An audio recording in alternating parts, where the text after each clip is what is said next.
Alhamdulillah wassalatu wassalamu ala Rasulillah wa ala alihi wa sahbihi wa mawalah wa la hawla wa la quwata illa billahi wa ba'du. Alhamdulillah, di malam hari ini kita memulai kembali kajian kita membahas kitab Syarhus Sunnah, dan kita masuk pada perkataan muallif Al-Imam Al-Barbahari rahimahullahu ta'ala. Qala al-muallif rahimahullahu ta'ala: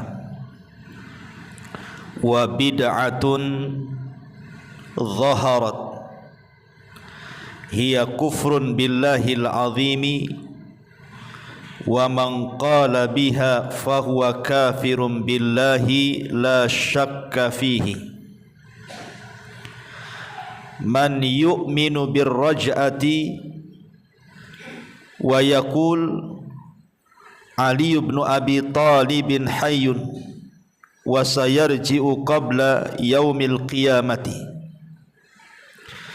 wa Muhammad ibn Ali wa Ja'far ibn Muhammad wa Musa ibn Ja'far wa yatakallamuna fil imamati wa annahum ya'lamuna al-ghaiba fahdharhum fa innahum kuffarun billahil azim. Qala Tu'mah ibn Amr wa Sufyan ibn Uyainata: man waqafa inda Uthman wa Ali fahuwa syi'i la yu'addal wa la yukallam wa la yujalas, wa man qaddama Aliyan ala Uthman fahuwa rafidi qad rafada athara ashabi Rasulillah sallallahu alaihi wasallam, wa man qaddama al-arba'ata ala jami'ihim wa tarahhama ala al-baqin wa kafa an zalalihim fahuwa ala tariqil istiqamati wal huda fi hadzal babi. Dan bid'ah yang muncul yang bisa taraf kepada kekufuran kepada Allah yang Maha Agung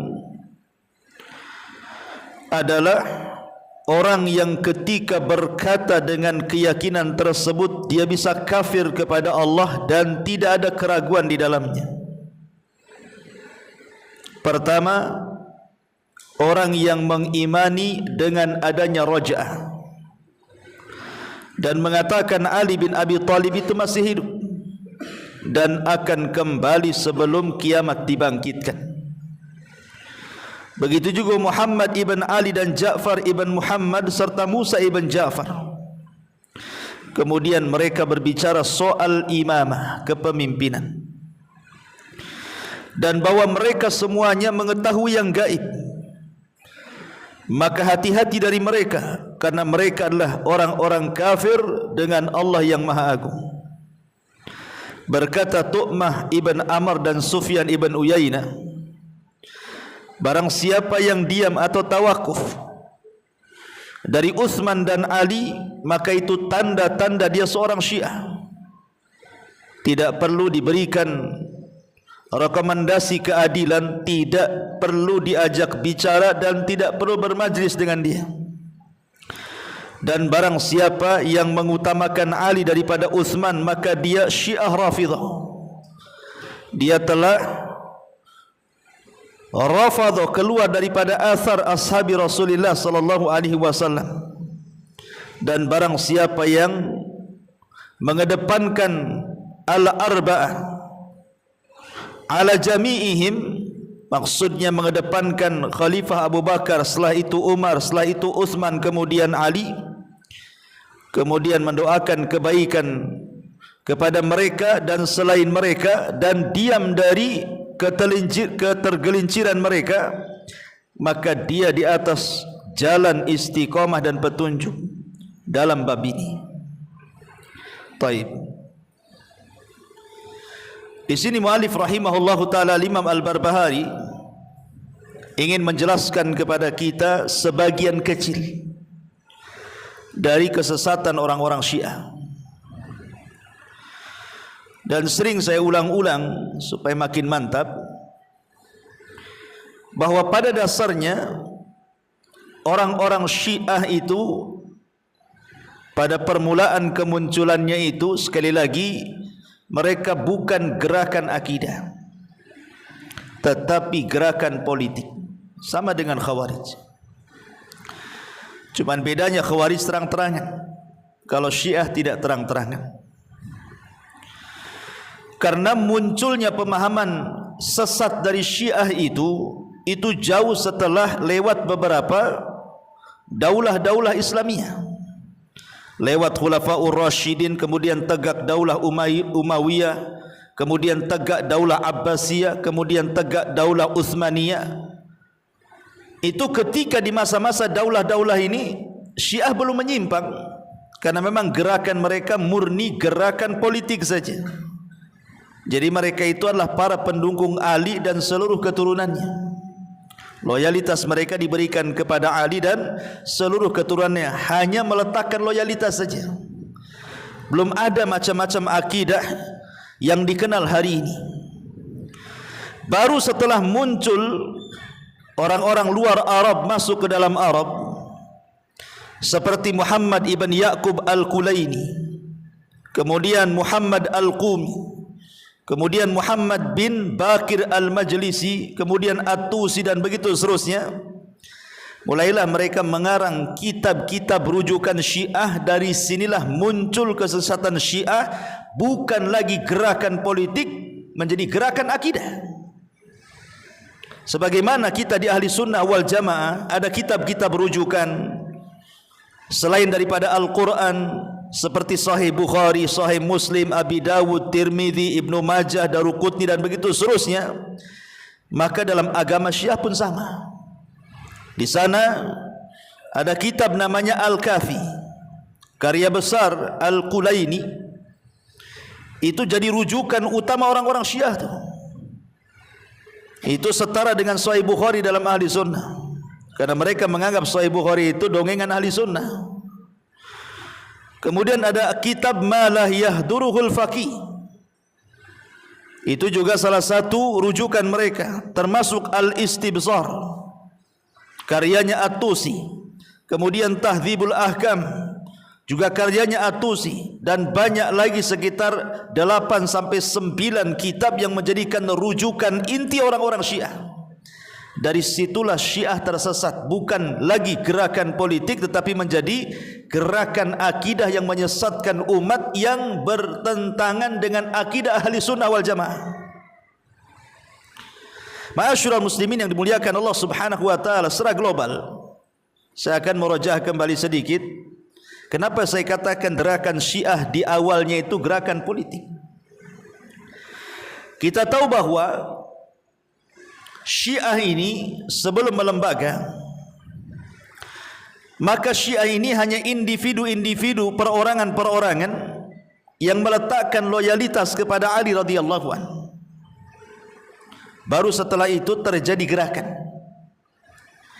Di zaman Utsman bin Affan radhiyallahu anhu, disinilah permulaan munculnya orang-orang Syiah. Beda dengan Khawarij. Khawarij itu kan lebih dulu dibandingkan Syiah. Karena di zaman Nabi SAW sudah ada Khawarij itu. Diasas oleh seorang yang bernama Dzul Khuwaisirah. Dialah yang mengasas pemahaman Khawarij. Tapi orang-orang Syiah ini mulai terasas di zaman Utsman oleh seorang Yahudi dari Son'a Yaman yang bernama Abdullah ibn Sabah. Abdullah ibn Sabah.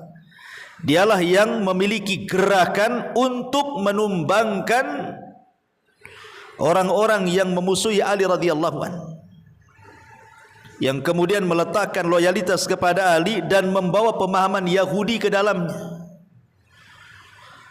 Sehingga ketika Utsman ibn Affan radhiyallahu anhu terbunuh oleh kelompok Sabaiyah, maka kemudian orang-orang Sabaiyah ini mengkultuskan Ali. Bahkan sebagian mereka menuhankan Ali radhiyallahu an dan mengatakan antal ilah, engkau Tuhan.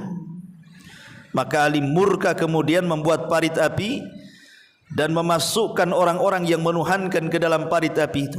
Maka manusia pun terpecah menjadi 3. Ada yang masuk ke dalam parit api karena merasa Ali itu Tuhan, mereka siap masuk ke dalam parit api karena terkecoh dengan sabda Nabi SAW, la yu'adzibu bin nar illa rabbun nar. Tidak ada yang mengazab manusia dengan api kecuali Rabb pemilik api.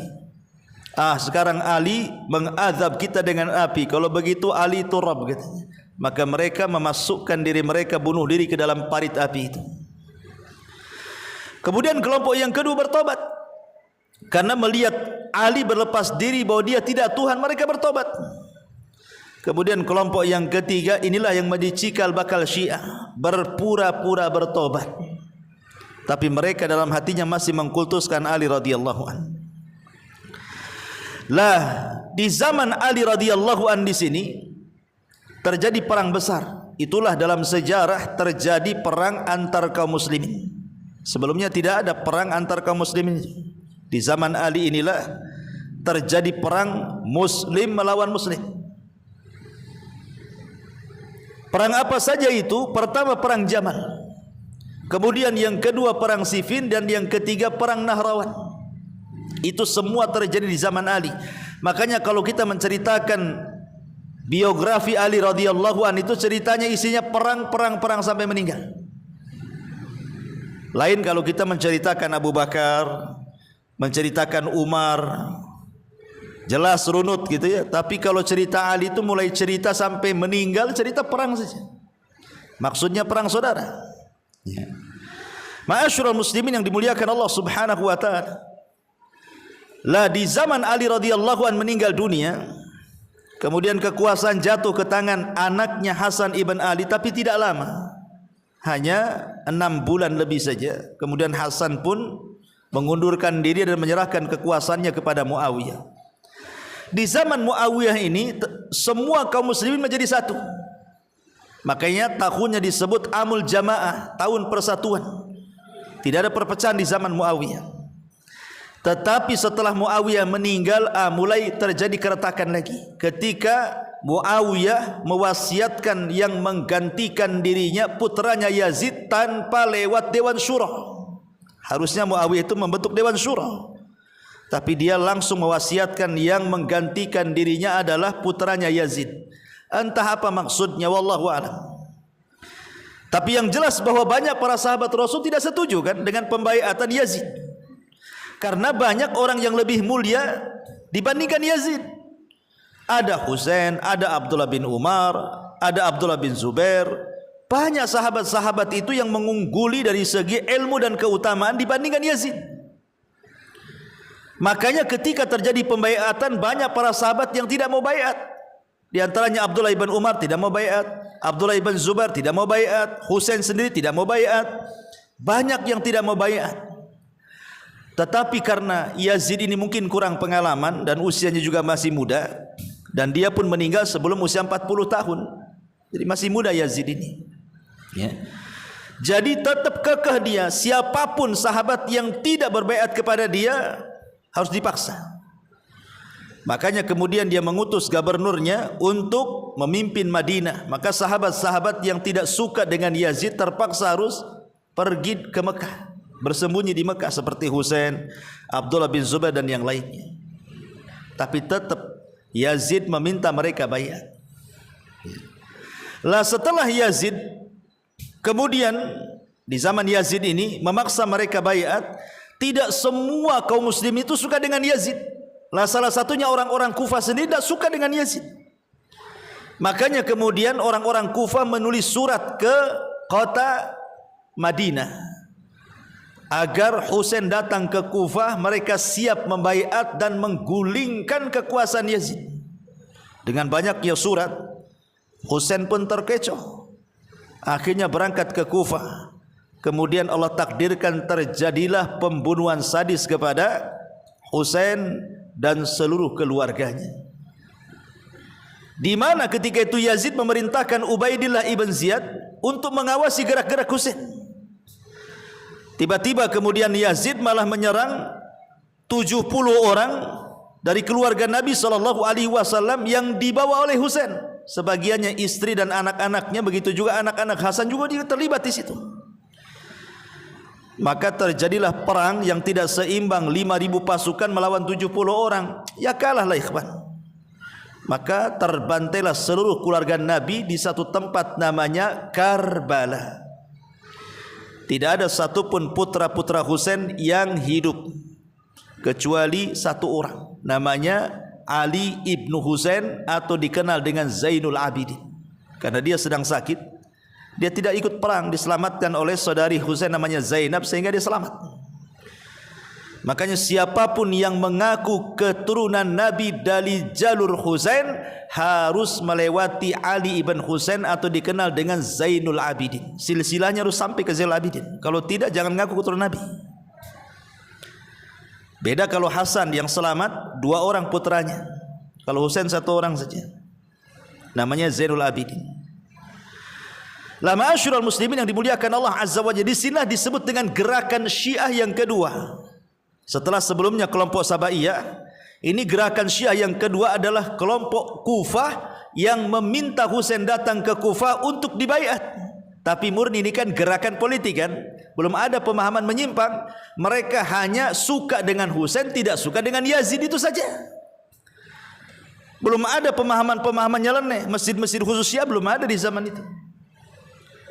Lah ketika kemudian Allah takdirkan Yazid meninggal, kemudian diserahkan kekuasaannya kepada putranya namanya Muawiyah juga. Kakeknya Muawiyah, cucunya namanya Muawiyah. Muawiyah ibn Yazid ibn Muawiyah ibn Abi Sufyan. Lah Muawiyah ibn Yazid ini tidak suka dengan kekuasaan. Memang orang soleh. Maka dia pun mundur untuk menggantikan posisi ayahnya. Dia suka thalabul ilmi, suka ibadah gitu saja. Maka ketika terjadi kekosongan pemerintahan, apa yang terjadi? Kacau kaum muslimin. Maka dari arah Madinah, Abdullah ibn Zubair memproklamirkan diri menjadi khalifah. Subhanallah, didukung oleh kaum muslimin dari mana-mana. Kecuali Marwan ibn Hakam tidak mendukungnya di Kufah. Lah ketika terjadi keributan dalam sebuah negara, ketika tidak ada kepemimpinan ikhwan, kan negara bisa kacau ikhwan. Itulah ya nikmat Allah Subhanahu wa taala. Satu negara keamanannya itu dipegang 1 orang saja, namanya presiden. Kalau tidak ada presiden 1 orang ini kacau negara. Bayangkan 1 orang bisa mengamankan 1 negara kan? Itu nikmat dari Allah. Ketika 1 orang ini tidak ada, masalah negara tuh. Makanya ketika kacau di sinilah timbul politik gerakan Syiah yang ketiga. Di sini muncul pasukan yang mengatasnamakan pasukan Tawabin namanya, dipimpin oleh Mukhtar ibn Ubaid al-Thaqafi. Mereka pasukan yang balas dendam, ingin balas dendam karena terbunuhnya Husain di tangan Ubaidillah ibn Ziyad, dan yang membunuhnya namanya Syammar ibn Dijaisan. Maka pasukan Tawabin ini mencari setiap orang yang terlibat dalam pembunuhan Husain akan dibantai dia, termasuk Ubaidillah ibn Ziyad. Dibantai oleh pasukan ini Mukhtar ibn Ubaid al-Thaqafi. Masalahnya setelah mereka membalaskan dendam akan kematian Husain, rupanya Mukhtar pula ngaku nabi. Makanya kemudian dibunuh oleh saudara dari Abdullah ibn Zubair. Lah ketika itu sudah tidak ada gerakan Syiah lagi. Maksudnya secara politik. Ya, karena ketika itu kekuasaan di tangan Abdullah ibn Zubair. Tapi Marwan ibn Hakam yang tidak mau baiat dari arah Syam mengumpulkan kekuatan, akhirnya kemudian kekuatannya kuat, diserangnya Madinah dengan diangkatnya seorang panglima perang namanya Hajjaj ibn Yusuf al-Thaqafi. Hajjaj inilah yang membunuh Abdullah ibn Zubair. Maka daulah Umayyah tegak kembali sampai kepada masa kekhilafahan Umar bin Abdul Aziz. Lah setelah kekhilafahan kemudian Bani Umayyah ini tumbang, kemudian berdiri kekhilafahan Bani Abbasiyah. Maka Islam ini semakin berkembang. Apalagi ketika kemudian kekhilafahannya di tangan Harun ar-Rasyid, kemudian Ja'far al-Mansur dan begitu seterusnya, sampai tumbangnya Bani Abbasiyah, berdirinya Bani Uthmaniyah atau dikenal dengan Turki Utsmani dan begitu seterusnya. Belum ada gerakan Syiah secara akidah, hanya baru gerakan Syiah secara politik. Baru setelah saya katakan tadi munculnya Muhammad ibn Ya'qub al-Kulaini, Muhammad al-Qumi, Muhammad ibn Bakir al-Majlisi, kemudian At-Tusi dan banyak tokoh-tokoh ulama besar Syiah, kemudian mengarang banyak kitab menjadi rujukan orang Syiah, lah berubah dari gerakan politik menjadi gerakan akidah. Akidah yang menyimpang, yang menyelisihi ahli sunnah wal jamaah. Lah disinilah Al-Imam Al-Barbahari rahimahullahu ta'ala ingin menjelaskan sedikit dari sekian banyak kesesatan Syiah. Karena orang-orang Syiah ini kesesatannya luar biasa, ikhwatu fiddin. Makanya wajar kalau Al-Imam Al-Barbahari langsung to the point dan mengatakan bid'atun dhaharat hiya kufrun billah. Bid'ah yang muncul yang merupakan kekufuran kepada Allah Azza wa Jalla. Karena bid'ahnya itu sampai ke taraf kufur. Makanya Syiah itu agama sendiri, bukan agama Islam, ya agama Syiah namanya. Sebab kalau seandainya mereka dikatakan agama Islam, harusnya dari segi talaki, pengambilan dalil sesuai dengan kita ahli sunnah, Al-Quran dan sunnah. Kemudian beriman dengan rukun Islam dan iman. Ini dari segi pengambilan dalil saja, itu sudah beda kita dengan Syiah itu.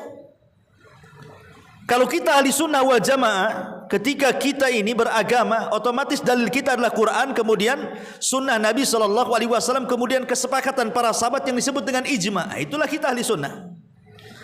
Tapi orang Syiah sekalipun secara lahiriah atau zahiriah mereka nampak juga sama dengan Quran kita, tapi Quran yang kita pegang itu ditahrif oleh mereka, diselewengkan maknanya.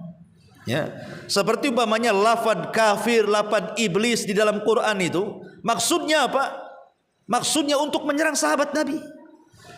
Jadi kalau ada lafaz kafir dalam Quran itu maksudnya adalah sahabat-sahabat yang meninggal Nabi SAW, yang mereka ikut membaiat Abu Bakar, Umar dan Utsman itu dianggap kafir. Karena mereka mengatakan setelah sepeninggalnya Rasul tidak ada yang selamat dari kekafiran kecuali 5 orang saja katanya. Di antaranya Salman Al-Farisi, Miqdad ibn Aswad, Abu Dzar Al-Ghifari, ya. Kemudian Ammar ibn Yasir, kemudian Ali bin Abi Thalib. Cuma 5 saja ini yang selamat setelah meninggalnya Rasul yang muslim, selebihnya kafir katanya. Jadi kalau Quran itu ada lafaz kafir ditujukan kepada siapa? Kepada sahabat-sahabat Nabi sepeninggal Nabi. Tidak ada yang selamat kecuali 5 kata mereka. Kemudian ketika Al-Quran bicara soal iblis, maksudnya iblis itu siapa? Diarahkan kepada Abu Bakar dan Umar katanya. Itulah iblis katanya. Makanya kemudian mereka menganggap bahwa Abu Bakar dan Umar itu adalah berhalanya Quraisy. Naudzubillah. Dari segi Quran saja sudah beda. Bahkan yang lebih parah lagi, mereka mengklaim memiliki mushaf yang jauh lebih tebal dibandingkan mushaf kita berlipat-lipat. Dalam mushaf mereka tidak ada satu huruf yang ada dalam Quran. Namanya mushaf Fatimah. Walaupun pengklaiman adanya mushaf Fatimah dari orang-orang Syiah sejak dulu sampai sekarang pun tak nampak pula mushafnya itu. Coba tanya sama orang-orang Syiah, mana mushaf yang kalian dengung-dengungkan itu yang katanya 3 kali lipat tebalnya Quran, tidak ada satu huruf Quran di mushafnya, mushaf Fatimah itu? Enggak ada. Sampai sekarang enggak nampak mushaf itu. Tetap saja mereka menggunakan mushaf Utsmani kan? Ataupun pengambilan dalil dari hadis Nabi SAW. Kalau kita hadis Nabi itu perkataan Nabi, perbuatan Nabi, takrir penetapan Nabi SAW, baik secara tabiat atau secara khuluq, akhlak Nabi SAW, itulah hadis menurut kita. Tapi orang Syiah menganggap bahwa hadis itu bukan semata-mata perkataan Nabi, tetapi perkataan Imam 12 bisa dijadikan hujah sehujah hadis Nabi. Jadi kalau Imam 12 mereka ngomong, itu kedudukannya sama dengan Nabi ngomong. Kan sudah beda hadisnya saja, sudah beda kita dengan mereka. Kemudian rukun Islam. Rukun Islam mereka ada tambahan. Mereka bukan rukun Islam ada 5, rukun Islam ada 6. Karena yang ke-6-nya ada wilayah. Bukan syahadat, sholat, zakat, puasa, haji. Itu kita. Mereka menambah ada wilayah. Kepemimpinan Ali radhiyallahu anhu. Baik kita rinci syahadat. Syahadat kita jelas asyhadu an la ilaha illallah wa asyhadu anna Muhammadar Rasulullah, itu syahadat kita kan. Mereka harus nambah asyhadu an la ilaha illallah wa anna Muhammadar Rasulullah wa aliyan waliyullah. Kalau tidak ada kalimat wa aliyan waliyullah tidak sah syahadatnya. Dari segi syahadat saja beda. Ya. Kemudian dari segi salat, kita 5 waktu, mereka tidak 3 waktu. Mereka menjamak, menarik duhur ke asar, menarik isya ke maghrib, dibuat 3 waktu. Walaupun tidak safar, walaupun tidak sibuk, mereka tetap menjamak. Mereka hanya 3 waktu. Kita 5 waktu, mereka 3 waktu. Kemudian saat solat harus ada batu yang dicetak di Karbala. Jadi batu diletakkan, sujudnya di situ. Ya, kalau tidak sah solatnya. Kemudian juga macam-macam, termasuk rukun iman. Contoh, Maya beriman kepada para malaikat. Kita yakin malaikat tercipta dari cahaya. Tapi apa yang dimaksud cahaya di sini? Orang-orang Syiah mengatakan yang dimaksud cahaya di sini cahaya yang keluar dari wajah Ali. Jadi Ali itu wajahnya keluar cahaya, dari cahaya yang keluar dari wajah itulah terciptanya malaikat katanya. Gimana coba? Ya. Jadi dari mulai pengambilan dalil, kemudian Quran, sunnah, rukun Islam, rukun iman saja sudah banyak perbedaan kita dengan ahli sunnah, dengan Syiah dan ahli sunnah itu. Lah ditambah-tambah di sini. Imam Babari menyebutkan beberapa penyimpangan. Satu, kata beliau, man yu'minu birraj'ati. Orang-orang Syiah itu meyakini adanya raj'ah. Apa raj'ah itu? Raj'ah itu artinya orang yang mati bisa hidup lagi. Itu disebut raj'ah, kembali hidup. Maksudnya apa? Jadi nanti sebelum kiamat dibangkitkan, ketika munculnya Al-Mahdil Muntadhar, Imam Mahdi yang ditunggu-tunggu, maka Ali radhiyallahu an itu akan keluar dari kubur. Jadi akan hidup lagi. Ali radhiyallahu an itu akan hidup. Kemudian akan berjalan ke kota Madinah. Kemudian akan mengarah ke kuburan Nabi. Kemudian akan menggali kuburan Abu Bakar dan Umar. Kemudian Abu Bakar dan Umar akan dihidupkan, kemudian dibunuh Ali sebagai qisas. Coba bayangkan. Ini kan keyakinan aneh, keyakinan raj'ah. Kenapa? Karena Al-Quran sendiri tegas-tegas mengatakan bahwa orang yang sudah meninggal itu tidak mungkin hidup kembali. Contoh umpamanya, Allah Subhanahu wa taala berfirman dalam surah Al-Mu'minun ayat 99 sampai 100. Apa kata Allah? Hatta idza jaa ahadahumul mautu. Ketika datang kepada salah seorang di antara mereka al-mautu, kematian. Qala rabbirji'uni, maka orang yang sudah mati akan mengatakan, ya Rabb, kembalikan aku ke dunia. Kemudian la'alli a'malu salihan, agar aku bisa beramal saleh fima tarak, terhadap apa yang aku tinggalkan selama aku hidup. Tetapi Allah Subhanahu wa taala bantah dengan mengatakan, kalla, sekali-kali tidak mungkin dihidupkan lagi. Innaha kalimatun huwa qailuha, itu kalimat angan-angan saja, tidak mungkin orang mati hidup lagi. Wa min waraihim barzakhun ila yaumi yub'atsun, karena di belakang mereka ada barzah, ada dinding yang memisahkan alam kubur dengan alam dunia. Jelas tegas ayat ini membantah bahwa orang hidup, orang mati tidak mungkin hidup. Maka keyakinan raj'ah ini, keyakinan menyimpang, akan menyelisih banyak dalil dari Quran dan sunnah Nabi sallallahu alaihi wasallam. Ini yang pertama. Kemudian yang kedua, wa yatakallamuna fil imamah. Mereka bicara soal imamah, soal imam yang 12 yang maksum itu. Dimulai daripada Ali bin Abi Thalib radhiyallahu an yang disebut dengan Murtadha. Kemudian Hasan ibnu Ali yang disebut dengan Az-Zaki. Kemudian yang ketiga Husain ibn Ali yang disebut dengan Asy-Syahid. Kemudian yang keempat Ali ibn Husain yang disebut dengan Zainul Abidin. Kemudian yang kelima Muhammad ibn Ali atau disebut dengan Abu Ja'far Al-Bakir. Kemudian yang nomor 6 Ja'far ibn Muhammad yang disebut dengan As-Sadiq. Kemudian yang nomor 7 Musa ibn Ja'far yang disebut dengan Al-Kadhib. Kemudian yang nomor 8 Ali bin Musa yang disebut dengan Ridha. Kemudian Muhammad ibn Ali yang disebut dengan An-Naki. Kemudian Ali ibn Muhammad yang disebut dengan At-Taqi. Kemudian Hasan ibnu Ali Al-Ashkari yang disebut dengan Az-Zaki. Dan yang terakhir Muhammad ibnu Al-Hasan yang disebut dengan Al-Mahdi. Inilah imam 12 yang diklaim oleh orang-orang Syiah itu imamun maksum, imam-imam yang maksum. Bahkan saking mengkultuskannya imam-imam 12 ini, orang Syiah itu menganggap bahwa sorga dan neraka itu ditentukan lewat imam 12 ini. Jadi siapa yang layak masuk sorga, siapa yang layak masuk neraka, itu yang menentukan 12 imam ini. Kau tak layak masuk sorga, campakkan ke neraka, katanya. Kamu layak masuk sorga, masuk sorga. Jadi kalau seandainya yang menentukan orang masuk surga neraka itu imam 12, lalu apa faedah daripada proses perjalanan padang mahsyar itu? Di sana ada hisab, di sana ada timbangan, di sana ada pengambilan catatan. Lalu apa manfaatnya coba? Kalau ujung-ujung yang menentukan surga neraka imam 12 ini gimana ceritanya? Ya, nggak ada gunanya kan? Itu saking mengkultuskannya orang-orang Syiah ini kepada imam 12 ini. Dan mereka sangat yakin dengan akidah imamah ini. Makanya disebut dengan Syiah al-Imamiyah atau Syiah Itsna Asyariyah disebutnya, yang meyakini 12 imam. Ya, ini juga penyimpangan yang disebutkan oleh Imam Al-Barbahari. Mereka yatakallamuna fil imamah. Bahkan lebih parah lagi kata Imam Barbahari, wa annahum ya'lamunal ghaibah. Bahkan mereka meyakini bahwa imam 12 itu sangat mengetahui perkara-perkara gaib. Mereka tahu kapan mereka hidup dan kapan mereka mati. Kan ini sudah kacau, ikhwan. Karena Allah sendiri yang mengatakan wa indahu mafatihul ghaib la ya'lamuha illahu. Tidak ada yang tahu kunci-kunci kegaiban kecuali Allah. Tegas Quran mengatakan seperti itu. Bahkan Allah Subhanahu wa taala tegas-tegas mengatakan ketika Abdullah ibn Umar radhiyallahu an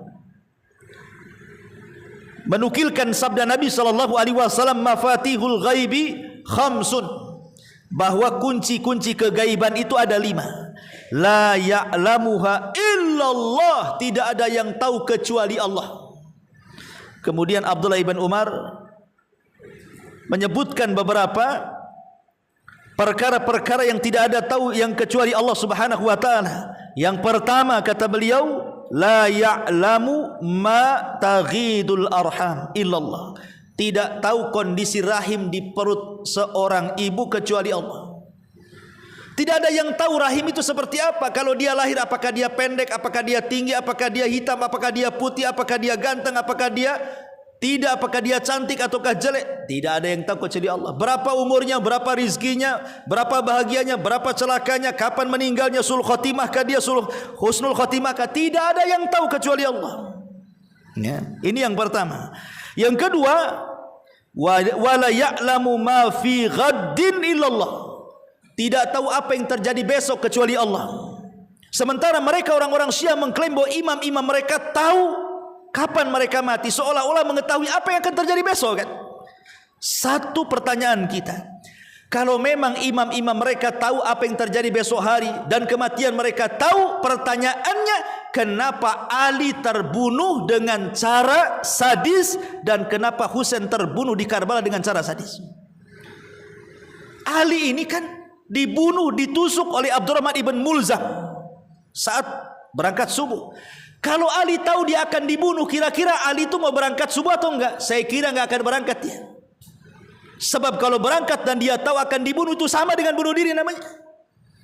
Begitu juga Husain, kalau dia tahu dia akan diserang oleh 5.000 pasukan Abdullah ibn Ubaidillah ibn Ziyad, kemudian akan dibantai seluruh keluarganya, saya yakin Husain tidak akan berangkat dari Madinah ke Kufah. Kalau tetap berangkat sama saja bunuh diri dan membunuh keluarganya. Dari sini menunjukkan mereka tidak tahu yang gaib sebenarnya. Ma'asyiral muslimin yang dimuliakan Allah Azza wa Jalla. Kemudian yang ketiga, wa la ya'lamu mata ya'til matar ahadun illallah. Termasuk kapan turun hujan tidak ada yang tahu kecuali Allah. Wa la yadri nafsum bi ayyi ardin tamut. Termasuk jiwa tidak tahu di mana dia mati illallah, kecuali Allah. Wala ya'lamu mata taqumu saa illallah. Termasuk kapan tegak kiamat tidak ada yang tahu kecuali Allah Subhanahu wa taala. Jadi perkara gaib ini tidak ada yang tahu kecuali Allah. Adapun para nabi, para rasul diberitahu soal kegaiban itu tidak banyak. Ya. Adalah Nabi itu diberitahu soal kegaiban. Contoh pamannya tentang tanda-tanda kiamat besar. Itu kan perkara gaib. Kenapa Rasul tahu? Karena Allah kasih tahu. Kalau Allah tidak kasih tahu, mana Nabi tahu? Nabi itu tidak tahu sama dengan manusia biasa. Makanya kenapa Rasul mengatakan kul innama ana basyarum mithlukum, katakan ya Muhammad, aku ini manusia sama dengan kalian. Namanya manusia tidak tahu yang gaib, ikhwan. Makanya di sini antara penyimpangan Syiah adalah mengklaim bahwa imam-imam mereka sok tahu yang gaib. Kata Imam Barbahari, fahdharhum, hati-hati dari mereka. Fa innahum kufarun billahil azim. Mereka telah kufur dengan Allah Subhanahu wa taala. Kemudian juga Imam Barbahari menyebutkan, berkata Tu'ma ibn Amr dan Sufyan ibn Uyainah, barang siapa yang tawakuf, diam, tidak berkomentar soal Ali dan Utsman, maka itu ciri-ciri orang Syiah. Sebenarnya orang Syiah itu bukan hanya tawakuf dengan Utsman dan Ali saja. Tadi saya sudah jelaskan bahwa mereka mengklaim bahwa Ali radhiyallahu anhu itu adalah khalifah sepeninggal Nabi. Ingat ketika peristiwa Saidah Sakifah Bani Saidah, saat Nabi SAW meninggal kemudian sedang dimandikan oleh para sahabat. Di satu sisi orang-orang Ansar berkumpul di Sakifah Bani Saidah, kemudian menjagokan Sa'ad bin Ubadah untuk menjadi pengganti Nabi. Kemudian Abu Bakar Siddiq radhiyallahu an datang membawa Umar dan Abu Ubaidah ibnul Jarrah. Kemudian ngomong di hadapan orang-orang Ansar, hei orang-orang Ansar, kepemimpinan itu di tangan Quraisy dan kalian itu menteri, bukan pemimpin. Akhirnya kemudian Abu Bakar mengangkat tangan Umar dan Abu Ubaidah, pilih dua orang ini mana yang pantas untuk dibaiat. Tapi Umar menolak dan mengatakan, aku tidak mungkin menjadi khalifah kalau rakyatku ada orang namanya Abu Bakar. Makanya Umar pun membaiat Abu Bakar dan semua orang membaiat Abu Bakar. Ketika pembaiatan Abu Bakar, Ali tidak ikut baiat. Ali tidak ikut baiat. Ini dijadikan dalil orang Syiah. Karena kenapa Ali tidak membaiat? Karena Ali radhiyallahu anhu itu yang layak menjadi khalifah, bukan Abu Bakar. Makanya dia tidak membaiat. Itu pendalilan orang Syiah. Maka kita katakan bahwa Ali tidak baiat itu karena ada urusan. Apa urusan Ali? Ketika Nabi SAW meninggal, Fatimah jatuh sakit. Fatimah jatuh sakit dan parah sakitnya, sehingga Ali harus merawat Fatimah istrinya. Dan ini juga ibrah pelajaran bahwa suami itu harus merawat istrinya. Ali radhiyallahu merawat istrinya Fatimah. Ketika pembaiatan itu dia sibuk merawat Fatimah. Karena setelah kemudian 6 bulan Fatimah sakit kemudian meninggal, maka Ali radhiyallahu an kemudian datang kepada Abu Bakar, membaiat Abu Bakar. Kemudian karena takut kalau seandainya dia tidak berbaiat dan disangka manusia dia tidak membaiat kepada Abu Bakar, maka dia berinisiatif untuk terang-terangan baiat kepada Abu Bakar, disaksikan kaum muslimin. Itu satu pendapat. Pendapat yang lain mengatakan Ali sebenarnya sudah baiat tapi sembunyi-sembunyi, ya, kepada Abu Bakar Siddiq radhiyallahu anhu karena dia sibuk merawat Fatimah. Jadi tidak benar. Ya. Okelah kalau seandainya kita katakan Ali tidak baiat sama sekali dan Ali berhak menjadi khalifatul Islam sepeninggal Rasul. Pertanyaan pun muncul setelah Abu Bakar meninggal. Kenapa Ali tidak ngomong pada manusia sebenarnya aku yang jadi khalifah bukan Abu Bakar? Kenapa pula Umar yang naik? Kenapa Umar naik kan? Ya. Kalau dikatakan oh Umar itu kuat, Ali lemah, ini akan bertentangan dengan pujian-pujian orang Syiah yang menceritakan tentang keberanian Ali. Berarti ketika kemudian kekuasaan naik Umar bin Khattab radhiyallahu an, kemudian Ali tak mau naik, kemudian mereka menganggap itu Ali sedang takiyah katanya. Karena demi kemaslahatan Umar naik. Pertanyaan pun muncullah setelah Ali radhiyallahu Umar meninggal dunia, kemudian Umar membuat Ashabus Syura. Apa Ashabus Syura?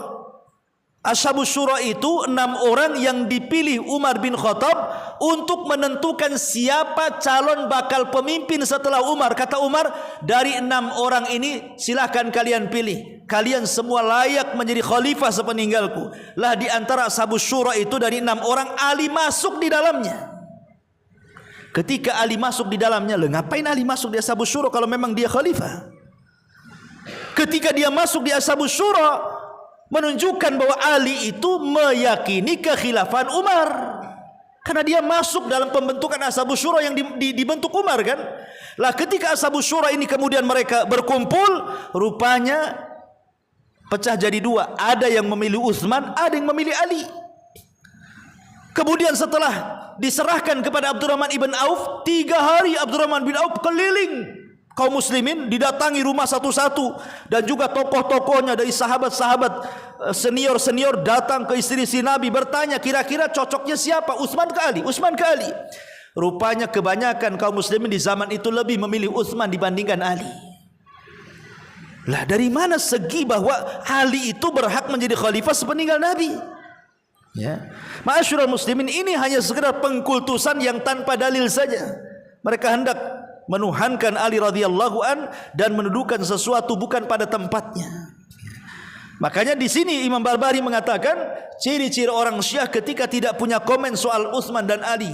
Bahkan sebagian mereka mengatakan Ali lebih utama dibandingkan Utsman. Yang mengatakan Ali lebih utama dibandingkan Utsman, ketahuilah dia Rafidhah. Makanya kata-kata beliau, wa man qaddama Aliyan ala Utsman fahuwa Rafidhi. Maka siapa yang mendahulukan Ali dibandingkan Utsman, maka dia masuk pada Syiah Rafidhah. Qad rafadhu athar ashabi Rasulillah. Mereka sudah lari dari athar-athar sahabat-sahabat Nabi yang mereka memilih Utsman dibandingkan Ali. Ulama ahli sunnah mengatakan, kalau orang mengatakan bahwa Ali lebih berhak secara khilafah dibandingkan Utsman, maka ini ahli bid'ah, sesat dan menyesatkan. Jelas bertentangan dengan ijma' kesepakatan.